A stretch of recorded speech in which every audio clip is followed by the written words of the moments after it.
Hello everyone, good morning. তো সবাই কেমন আছো? আমি তো বেশ ভালোই আছি গাছের বেগুন খেয়ে খেয়ে। তো ঘুম থেকে উঠেই দেখি তোমাদের দাদাভাই ঘরে নেই। হঠাৎ কোথায় গেল তারপরে আওয়াজ পেলাম ছাদের উপরে। তো চলে গেলাম উপরে, গিয়ে দেখি বাবা সবজি তো পুরো ভরেই গেছে। আর দেখি গিয়ে উপরে উঠে বসে আছে।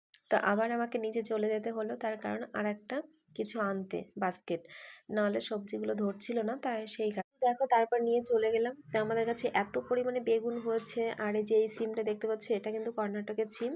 এটা খেতে অতটা ভালো লাগে না, কিন্তু বীজগুলো খেতে হয় এখানকার। তাই তোমাদের দাদাভাই বলেছে গাছটা তুলতে হবে না, রেখে দাও, বীজগুলো খেয়ে ফেলবো আমরা। তারপর কিছু সবজি তুলতে তুলতে শব্দ পেলাম আদিসোনার। আদিসোনা ঘুম থেকে উঠে গেছে। তারপর আবার নিচে চলে এলাম আদিসোনাকে নিতে।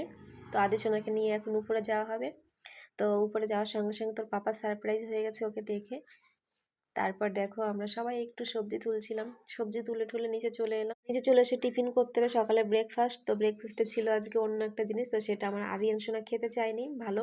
তো সেই কারণে ওকে কিন্তু ওর পাপা একটা ওর ফেভারিট খাবার দিয়ে গেছে, সেটা হচ্ছে তোমরা দেখতেই পাবে, এখন দেখে নাও।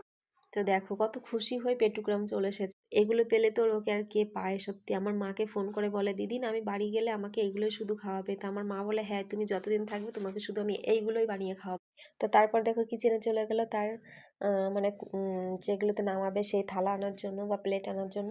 তো নিয়ে বসে পড়েছে নিজে একা একা, নিজের মনের মতো খাবার হলে তখন আর আমাকে লাগে না, আমাকে ভুলে যায়, নিজেই রেডি করে নিজেই বসে নিয়ে খেয়ে পড়ে একা একা।